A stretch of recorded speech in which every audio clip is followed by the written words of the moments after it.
Hi, Anil Nair here. Algebra previous year question చూడండి sir. Question ఏంటంటే a plus b is equivalent to 1. a plus b is equivalent to 1.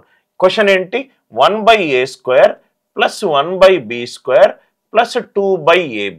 ఇది చూడండి sir, ఇది క్వశ్చన్లో మనకు observe చేస్తే ఏ బదులు బి పెట్టుకున్నా బి బదులు ఏ పెట్టుకున్నా ఈక్వేషన్ మారదు. అంటే ఇది symmetric equation sir. Symmetric equation అనేటి పలుసార్లు మనకు ఎగ్జామినేషన్లో అడుగుతున్నాడు. సిమెట్రిక్ ఈక్వేషన్ అంటే ఏ బదులు బి పెట్టుకున్నా బి బదులు ఏ పెట్టుకున్నా ఈక్వేషన్ మారదు. సిమెట్రిక్ ఈక్వేషన్ ని సాల్వ్ చేసే పద్ధతి ఏంటంటే వేరియబుల్స్ ని ఈక్వల్ చేయడం. వేరియబుల్స్ ని ఈక్వల్ చేస్తే మనకు చాలా ఈజీగా ఆన్సర్ వస్తుంది. a ప్లస్ బి 1 అంటే 2a is equivalent to 1. A value ఎంత 1/2. ఏ వాల్యూ ఎంత 1/2 అంటే 1/a స్క్వేర్ అంటే 1/4.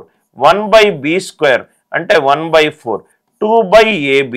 ab ఏమవుతుంది a 1/2 and b 1/2. a and b రెండింటిని ఈక్వల్ చేశాను కదా సార్. a 1/2 అండ్ b 1/2 అంటే ఇది 4 ఇది 4 ఇది 8. 8 ప్లస్ 8 ఎంత 16. ఆన్సర్లో a 1/2 b 1/2 చేస్తే 1/1/2 హోల్ స్క్వేర్ 4 into 4 16. అంటే ఈ క్వశ్చన్కి ఆన్సర్ ఎంత ఆప్షన్ ఏ. సిమెట్రిక్ ఈక్వేషన్ కనుక మనకు ఎగ్జామినేషన్లో ఇస్తే వేరియబుల్స్ని ఈక్వల్ చేయండి, చాలా ఈజీగా మనకు ఆన్సర్ వస్తుంది. కాన్సెప్ట్ నచ్చినట్టు అయితే వీడియోని లైక్ చేయండి, షేర్ చేయండి, ఛానల్ని సబ్స్క్రైబ్ చేసుకోండి.